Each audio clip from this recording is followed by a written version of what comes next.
Bonjour à tous et bienvenue pour une nouvelle vidéo Marprod. Alors aujourd'hui on va voir comment faire des barrières pour tout ce qui est jeu de plateau, hein. Ça peut servir à différents jeux. Ici ça se veut des barrières pour Gazland, donc un peu assez grandes en fait, parce que de toute façon c'est des barrières de bord de circuit, donc ça doit vraiment faire comme si on était au bord de la route avec des grosses barrières anti-voiture. Donc rien n'empêcherait de mixer le grillage qu'on a là avec des plaques diverses et variées ou même des grillages plus gros. Mais ça pourrait également servir, donc la façon dont on va voir comment le faire, pour des jeux de figurines genre Warhammer 40 000.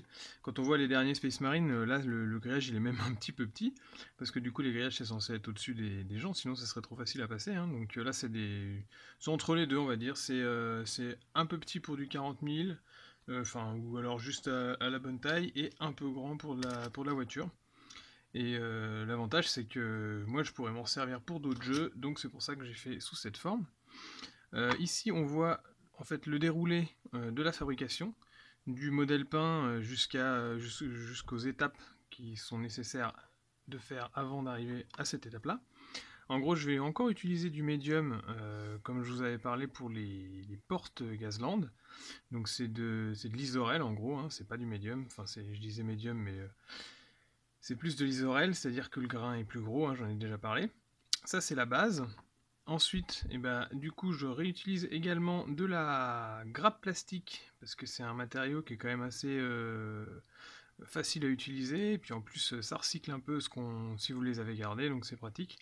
Et surtout, on peut rapidement arriver à une structure pour faire les poteaux, et puis on peut enterrer la structure qui est au sol, là, ce qui va permettre de garder une certaine souplesse en haut, mais une grosse rigidité et une solidité en bas.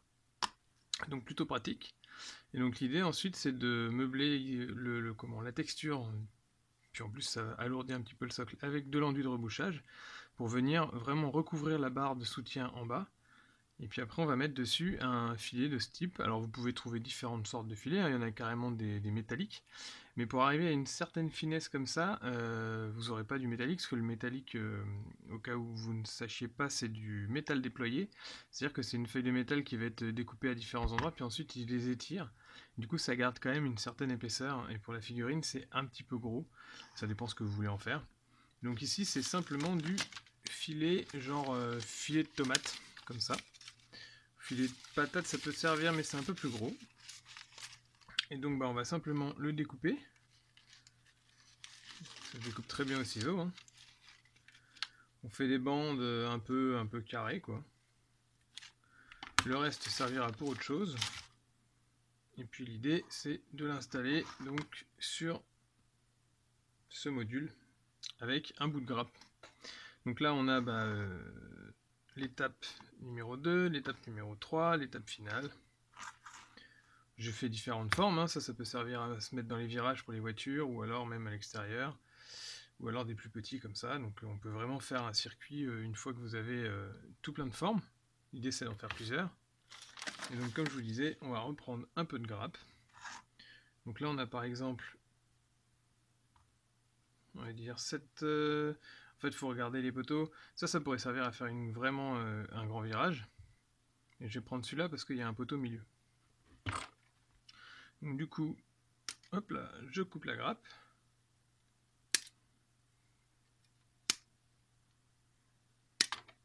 Ça, on n'en a pas besoin. Et ensuite, il faut forcément nettoyer de toutes les cheminées qui servaient à la fois à la coulée et à la tenue des pièces.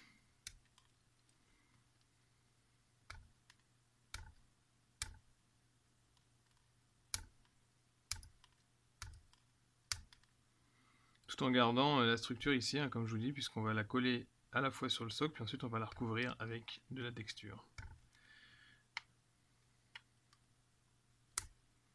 C'est le même principe que pour les portes, hein. L'idée c'est d'essayer de retrouver un visuel un peu industriel, faire comme si c'était des gros poteaux de fer. Donc il faut enlever un peu tout ce qui est parasite pour retrouver une structure un peu nue, quoi.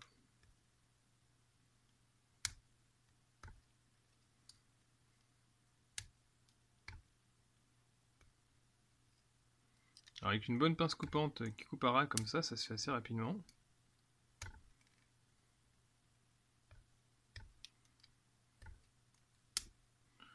Si vous n'avez pas de bonne pince coupante, vous pouvez le faire au cutter, mais c'est un peu plus aléatoire.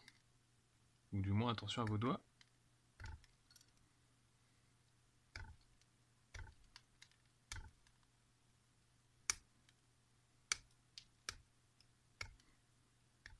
Donc là on est bon, on est pas mal, on va couper encore un petit peu là sur le côté.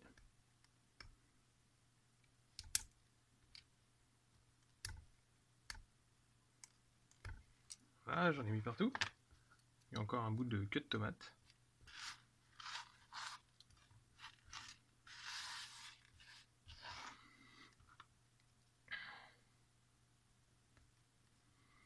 On va abîmer un petit peu les poteaux.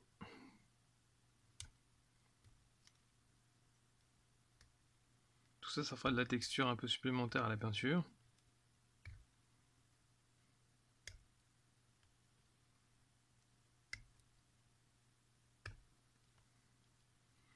Et ensuite, on va le courber. Donc à cet endroit-là, c'est pas très grave si ça casse, hein. L'idée, c'est juste de garder au moins la structure de base. Courber un tout petit peu là. Voilà, là on est pas mal.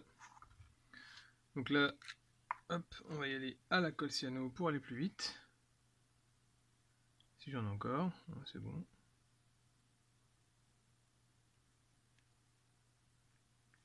Hop là.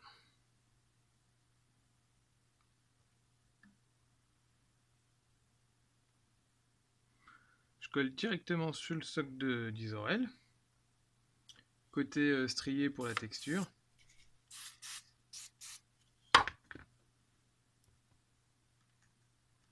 Voilà.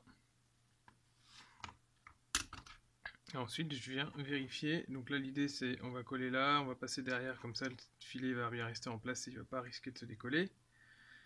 On n'est pas tout à fait dans le bon sens, c'est-à-dire que normalement les mailles devraient être comme ça, mais une fois que ça sera peint, je pense pas que ça se verra énormément. Et ce morceau-là ne nous servira pas.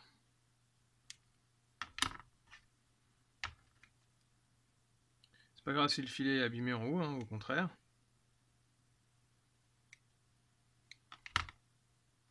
Puis on va même essayer de le fixer en bas, pour être sûr que ça tient bien.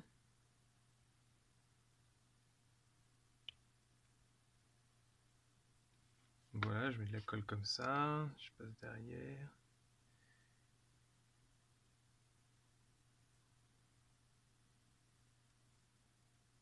Tac. Ça me colle plus au doigt qu'à la structure.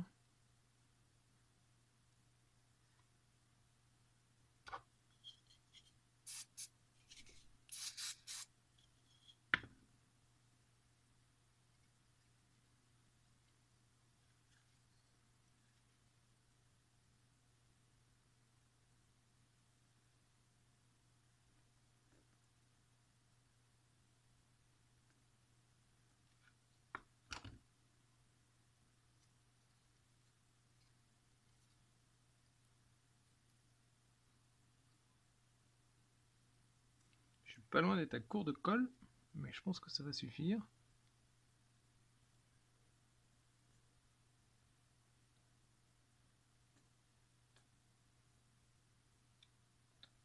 Là.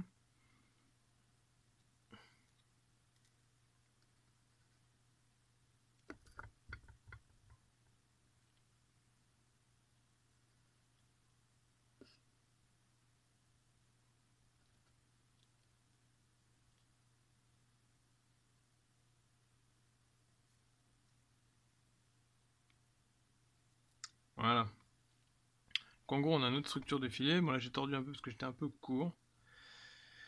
Il faut pas hésiter à le coller bien en bas. Et puis ensuite, pour la vidéo, on va passer directement à celui qui est déjà préparé, donc ici, histoire de le peindre rapidement ensemble.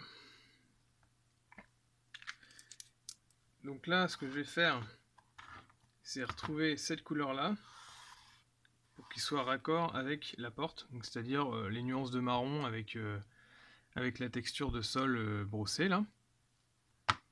Et pour ça, je vais peindre la base en noir et puis le haut en gris métallisé, toujours à la bombe. Donc tout de suite, hop là, magie!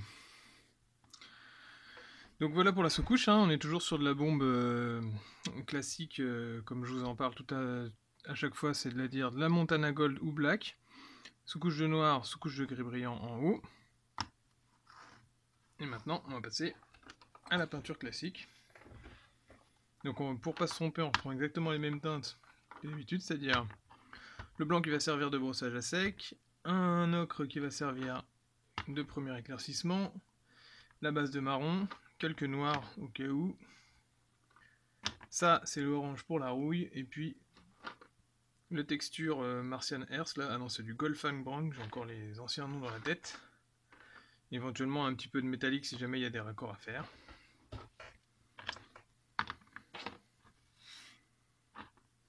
Et c'est parti.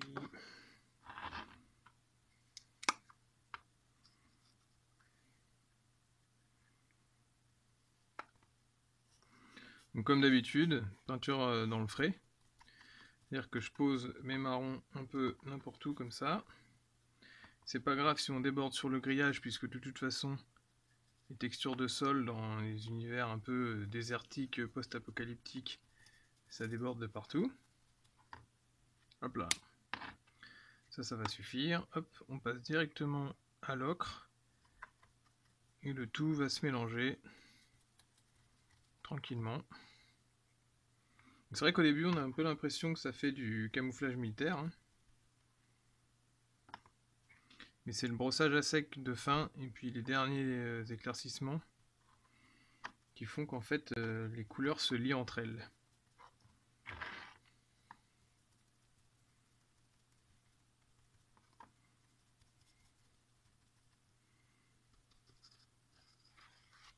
Donc là j'essuie mon pinceau pour qu'il soit en gros propre et puis qu'ensuite je vienne tapoter dans la texture, enfin dans les couleurs et les mêler entre elles.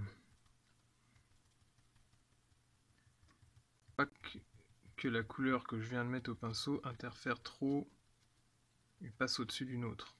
Je sais pas si vous me comprenez, si je suis clair, mais en gros, visuellement vous allez comprendre.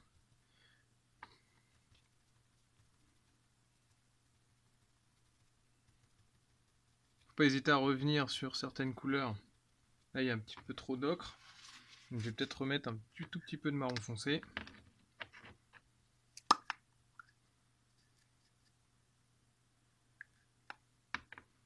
À la base du grillage comme ça là.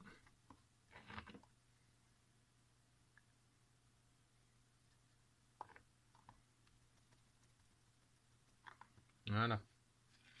Ça vient se mêler au...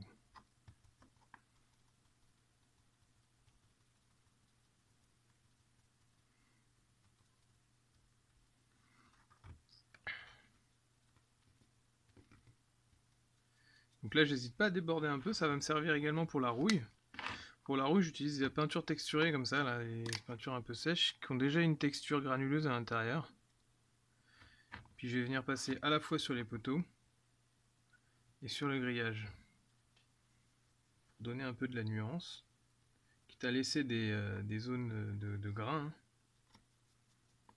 Il y a déjà des grains dans la peinture en fait. Quand vous achetez les dry, faut faire gaffe parce qu'il y en a vraiment des au début. Maintenant je crois qu'ils se sont un peu améliorés, mais au début leur premier concept, ils vendaient presque des peintures qui étaient vraiment très sèches quoi.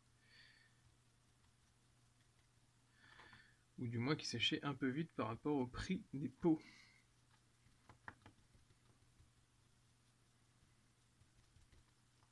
Voilà. Là je vais venir mettre un petit peu de noir. Ce qui va permettre de faire des nuances toujours dans le grillage.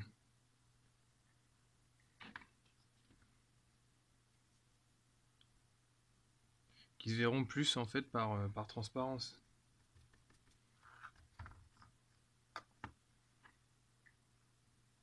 Toujours mieux que de laisser un grillage tel quel comme ça parce qu'en plus le rouge brillant que j'ai mis au niveau le rouge brillant n'importe quoi l'argent brillant, la bombe elle est vraiment très balèze au niveau couleur. C'est bien, c'est dans le thème, c'est shiny and chrome. Yeah, what a beautiful day. Hop là. Et après on finit avec un orange. Parce que les rouilles ça va vraiment parfois dans les oranges, orange pur.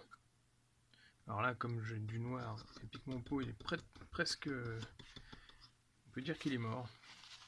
Je suis au fond et je vois le plastique, donc c'est que je vais devoir le changer. Le problème c'est que celui-là n'existe plus vraiment.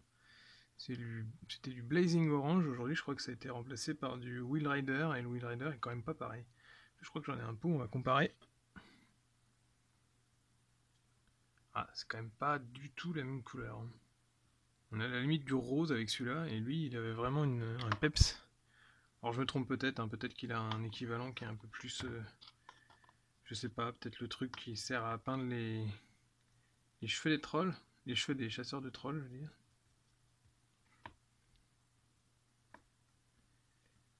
Mais c'est un peu le souci, quoi. Si vous avez une couleur que vous affectionnez particulièrement et que vous en servez pour un schéma, bah, des fois quand vous avez l'info comme quoi ça va être modifié ou qu'ils vont changer les gammes de peinture, ça vaut le coup de faire un peu de stock pour être sûr de ne pas perdre, hein, parce que souvent les recettes qu'ils font par la suite elles peuvent changer et vous n'aurez pas la même. Je voudrais citer personne, mais je connais un mec qui a un placard rempli de je ne sais plus quel bleu. Il se reconnaîtra. Donc voilà.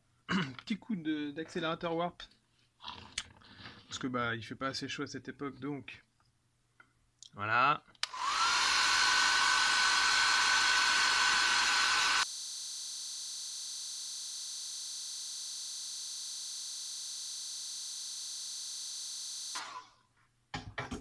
Et maintenant on va passer au brossage de blanc pur. Je nettoie mon pinceau quand même, histoire de ne pas faire des brossages orange.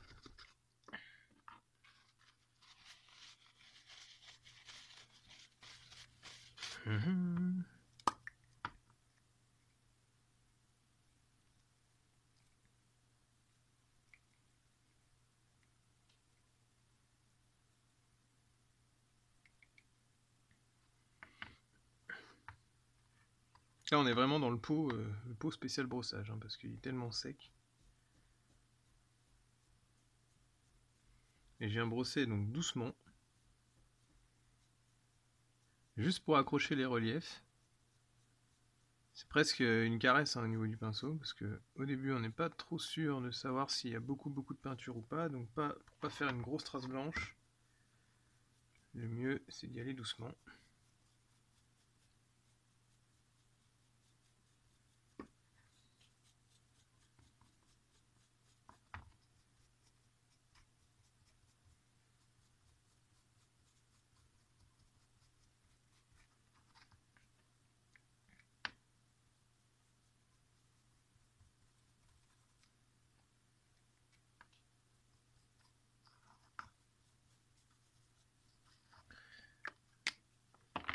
Voilà, donc là bah voilà, on est arrivé au même rendu que l'autre.